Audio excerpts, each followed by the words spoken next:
the body is a metaphor for the earth, and the earth is a metaphor for the body. I think that's actually one of the problems, is people thinking of themselves as separate from nature. Our era is partly defined by disconnection. That's part of the disconnect. It's one of the first levels of disconnect, and why certain kinds of environmental damage can even happen in the first place. And so what we have to try to do is connect, and there's all these different ways in which we need to connect. Move beyond what we know out of our own experience and think bigger. You evoke a response through the arts that's not possible reading a scientific paper. I've never cried reading a scientific paper. I cry at the arts.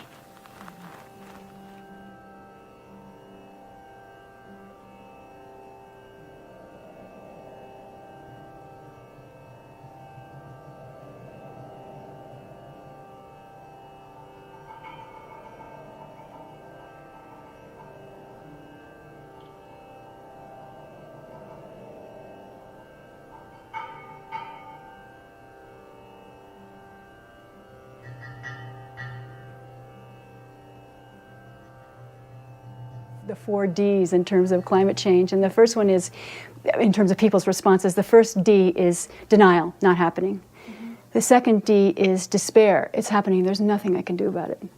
The third D is delinquency. It's happening. Nothing I can do about it. Let's party. Let's get a Humvee. Let's pollute. And the fourth D is delight.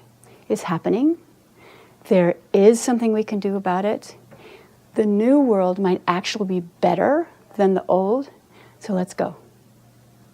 I think a lot has been tried with facts and trying to communicate to people the direness of the situation through facts that are very disconnected from how we feel. And so if we could start feeling around them, I think it actually would take much less than we think to get people to start acting. One of the values of work like this is that I think it begins to work on the subconscious. And certain people have different pacing around when that actually impacts them. From dance, I get a sense of action and motion that I don't get from more static genre. It's hard to see or to taste or to hear the climate.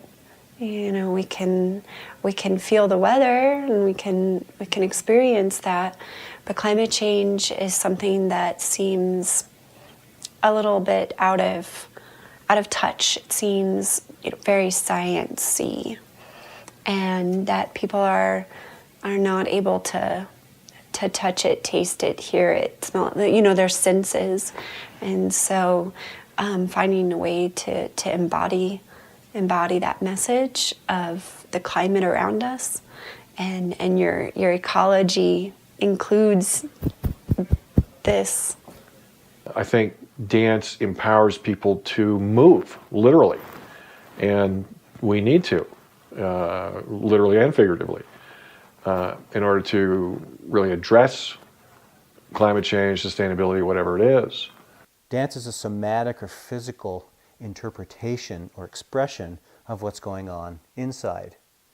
So the body is always moving anyway, the body is always dancing, but it's bringing consciousness and choreography to that movement to articulate certain ideals. The plastic represents, again, things that humans have created, both like we know intellectually, and we have heard it many times about how plastic is not good for the earth, and there's big islands of plastic in our major oceans. And so we all, on some level, know, and we still continue to interact with it. It's part of, it wraps our food.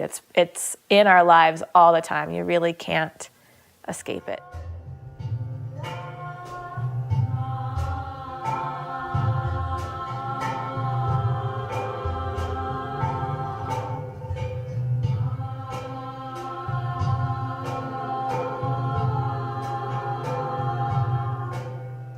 How can we express a short, caring message, or it doesn't have to be caring, a short message to the planet to let her know what we're thinking and what happens when all those voices begin to come together.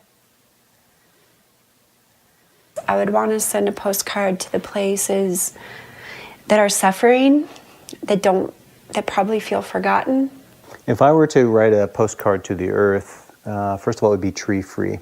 I feel like I do send them all the time, even though they're not written on cards.